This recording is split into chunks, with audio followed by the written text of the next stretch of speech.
Yes. So the author was? The author was? P.B. Shelley. P.B. Shelley, ma'am. Now, when I started to explain the poem, I told you all that he belonged to Romantic age of English literature, right? Now, what did that word mean back then in 18th century?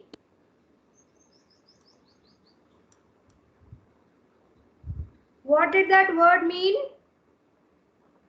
I Who even told you. describes more about nature in their poems? Yes, someone who talks about nature in their poetry or writings, you call them as romantic poets, right? The word had a different meaning than what it has now, from what it has now. So this man was a nature writer or romantic writer, and we have seen that how in the first stanza he happens to give us a vivid description of nature he was surrounded by. If you recollect something about the background of the poem that we have discussed, this poem was written by him when he was there along with his wife Mary Shelley in the city of Naples after England expelled them. And what he felt at that moment of time, though he was surrounded by the beautiful environment, is what your poem going to deal with. Understood? He's writing how he feels at that particular point of time in the city of Naples. Understood the background?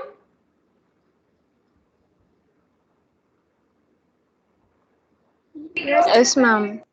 Now, where is Naples? Near Italy. Near Italy or in Italy?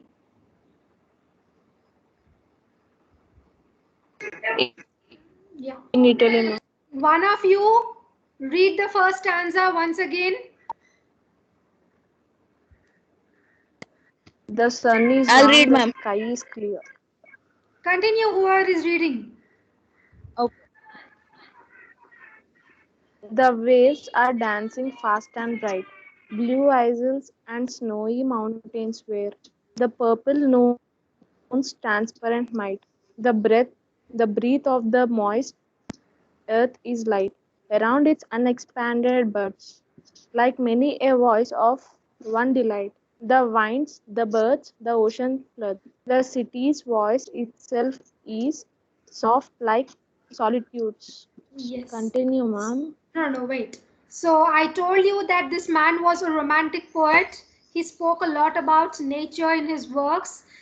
Keeping that in mind, when you read this first stanza, you see how he describes the nature around him. He says that there is a warm sun, the sky is very much clear, and when he's looking at the waves of the sea, he feels that they are dancing fast and bright.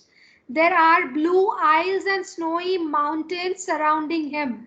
Isle is what?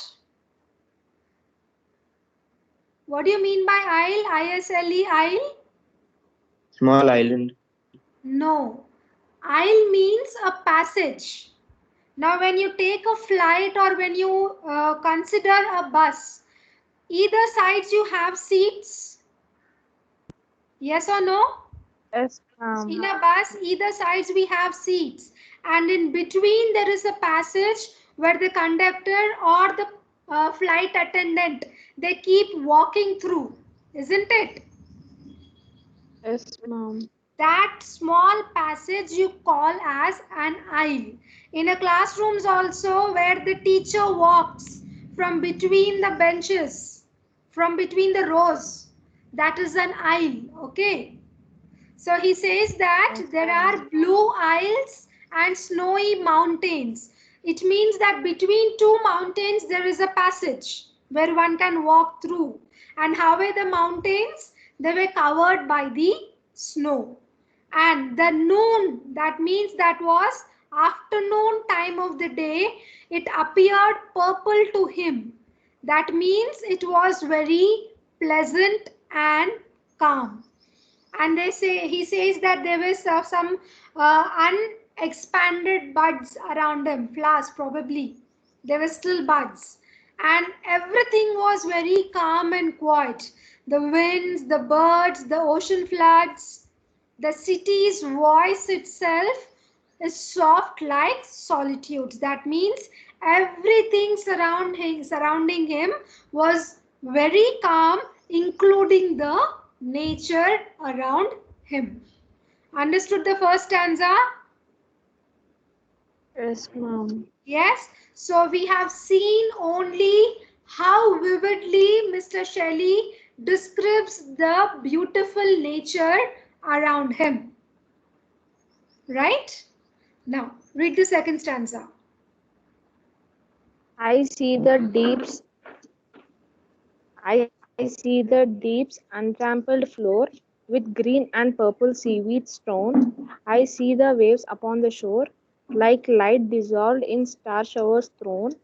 I sit upon the sands alone. The lightning of the noontide ocean is flashing round me, and a tone arises from its measured motion. How sweet! Did any heart now share in my emotion? Okay. Now, he just described everything around him. We also get to know that this person is near the sea so that he could see the waves dancing. Now, he says that he could also see the deep's untrampled floor. Deep, nothing, here is nothing but the sea. He is referring to the sea as deep. Okay. So he says that he could see the untrampled floor of the water. That means that he could see the seabed. The water was so clear that he could see the bed of the sea. And how was the bed? He says it was filled with seaweeds. Purple seaweeds. What is a seaweed? What's a seaweed? Plants. No, seaweeds are those things that grow inside the seas. Those plants. Often they appear like algae, but they are not algae. They are plants inside the seas. Inside, if you people have some aquariums at home, don't you put some plants in that? Those are seaweeds. I'll show you all how they look also. Okay, so he means to say here that he could see the seaweeds because the water was also very clear. It was so clean, right?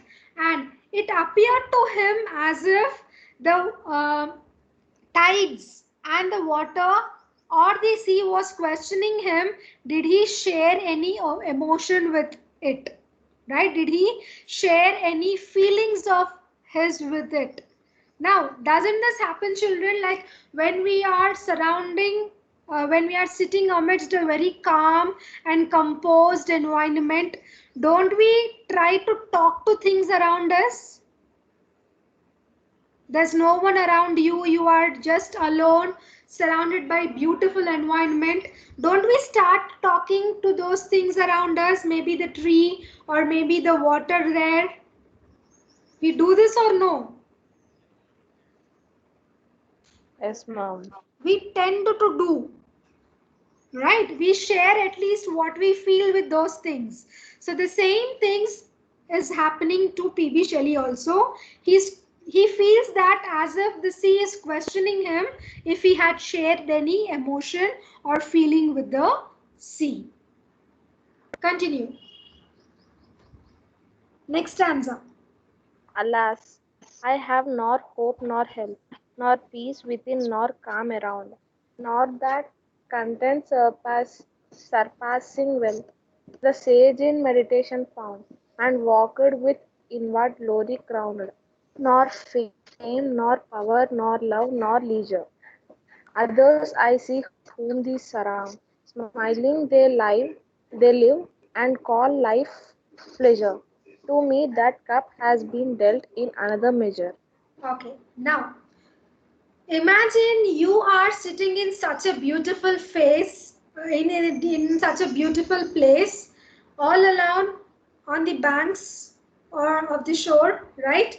And if you are left in such a kind of place, usually how do we feel?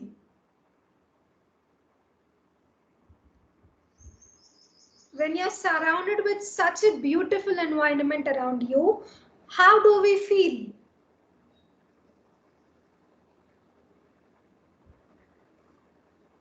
Pleasant, mom. We feel very pleasant. We'll feel happy or sad. Seeing Happy, all mom. that natural beauty, we feel happy usually, isn't it? But Yes. then this person, PB Shelley, says that in spite of being surrounded by such a natural beauty, he did not have any happiness. He was not at all happy. He says that he did not have hope, he did not have health, he did not have peace within, nor calm. He did not have something that the sages who in meditation had. That is, he did not have any kind of happiness. He lost his fame, power, love, leisure, everything. He was left with nothing in life. But then when he looked around people, he says that whomever I have seen, they are surrounded with all these things in their lives. They have health, they have hope, they have money, they have fame, power, love, leisure. Everyone have everything in their life and they are living it happily. They're calling life a pleasure. But these things that they have been served in a cup, that cup was always being dealt in another measure for him. That means that whenever God served him with happiness, health, love and all, he did not give him full cup of that, he says. That cup already always had a different measure, which was comparatively less than others. That is what he was feeling sitting over there, right? So he is complaining. He is just complaining about how others have everything else in life and how his life is. If you remember, I told you all when I was talking about the background of PB Shelley, he was a victim of criticism. Everyone in the society could not take his thoughts. They did not understand his writings. They did not approve them. They did not agree to publish. Instead, they expelled him from the country itself. Right? So, more or less, all these affected his life drastically. And in spite of being in such a place, he could not feel happy anymore. The same thing he is saying in this stanza. Understood? Yes, ma'am. Yes? Yes. Move on to the next stanza. Yet now despair itself is mild, even as the winds and waters are. I could lie down like a tired child and weep away the life of care, which I have borne and yet must bear, till death like sleep might steal on me, and I might feel in the warm air my cheek grow cold, and hear the sea breathe over my dying brain its last monotony. Yes. Now, he says that fine, he's already feeling sad about life. He's unable to take all that suffering. Now, he says that he began to feel so despair. Despair is hopelessness. He is being feeling so from such a long period of time that now even that feeling of hopelessness appears hopeless for him.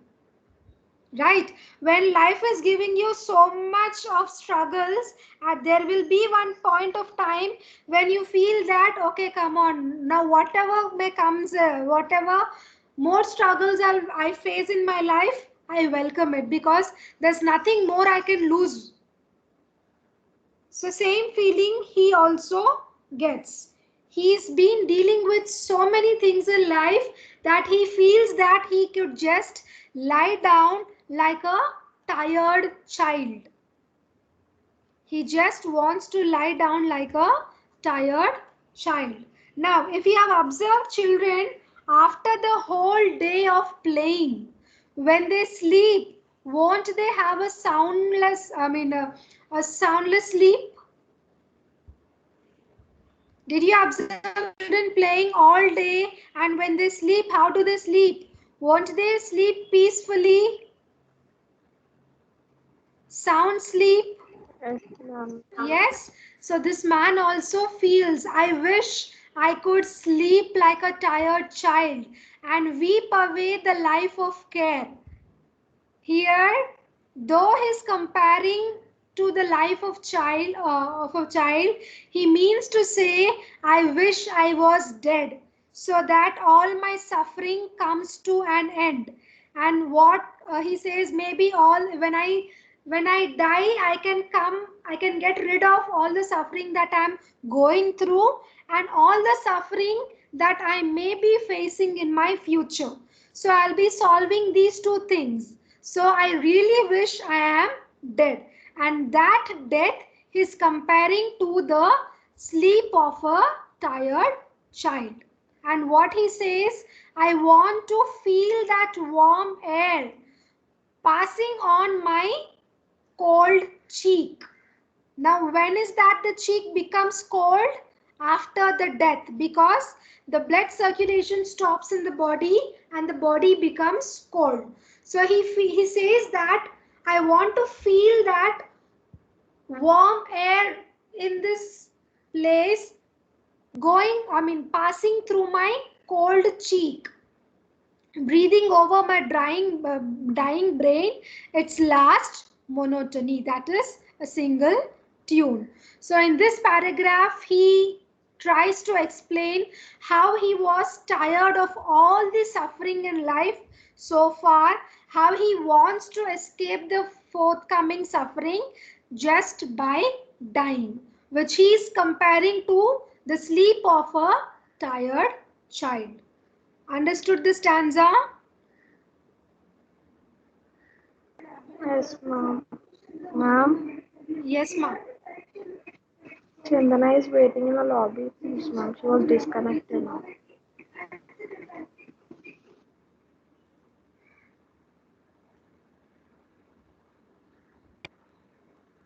Students, did you all follow the poems so far?